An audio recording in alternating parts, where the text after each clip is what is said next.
Let's go.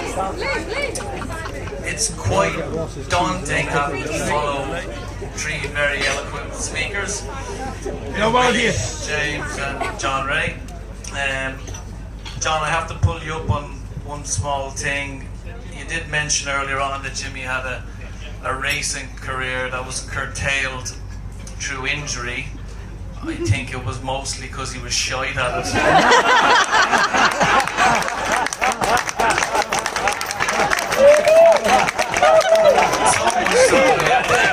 Over here to the UK.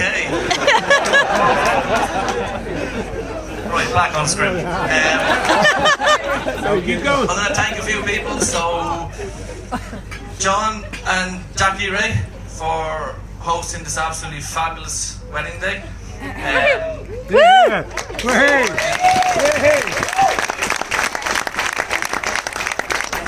For the hospitality you've shown myself and my family this week and on every previous visit we've come over.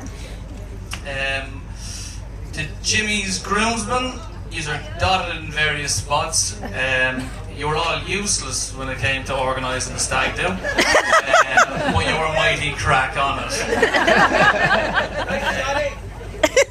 Growing up, I was the typical annoying little brother, welded to Jimmy's hip throughout, always wanting to go where he went, do what he did and wear what he wore, which, if you saw some older pictures, you'd wonder why.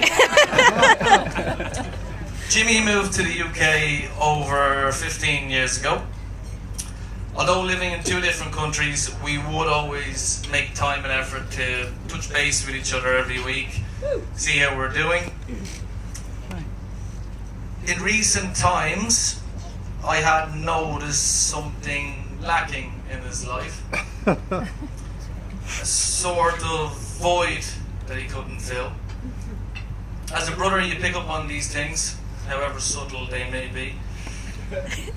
But then, all of a sudden, something happened that would change everything. Something that had an immediate impact on his whole demeanour.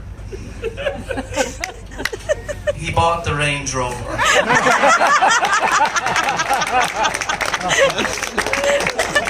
No longer would he be a bit of a champagne Charlie with only lemonade money. A fella who left school at 16, only knowing how to cook a spaghetti bolognese. A fella who'd always shoot for Alan Sugar and land closer to Derek Trotter.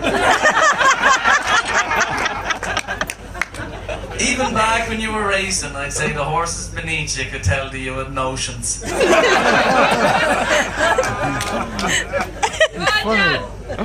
You're not what anyone would consider an introvert. I think in all the years you've lived abroad, there has never been a trip home to us that people would consider quiet or relaxing.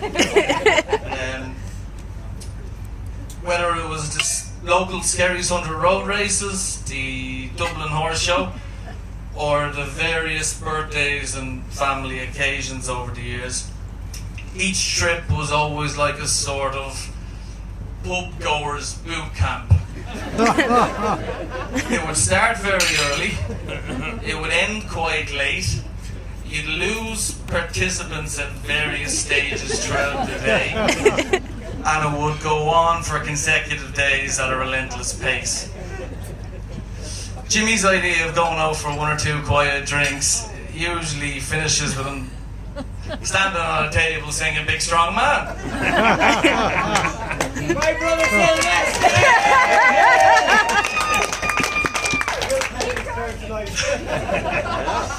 But I do suppose you do have a few redeeming qualities.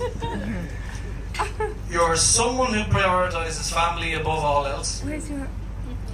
Someone who has an infectious energy and ambition combined with resilience and steely determination. A natural warmth that means people love to be in your company, in good times and bad. And those who only meet you once always seem to remember you. I spoke earlier about the admiration I had as a younger brother looking up to you. And I'm very happy and proud to say that those feelings have only gotten stronger in the years since.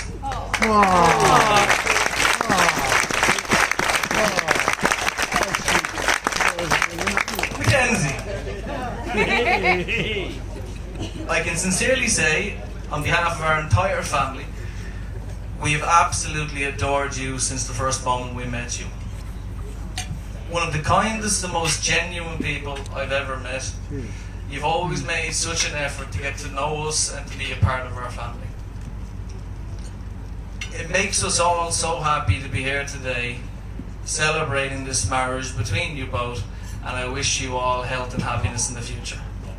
So I think for the last time tonight, I'll ask everyone to please stand and raise the drink to the new Mr. and Mrs.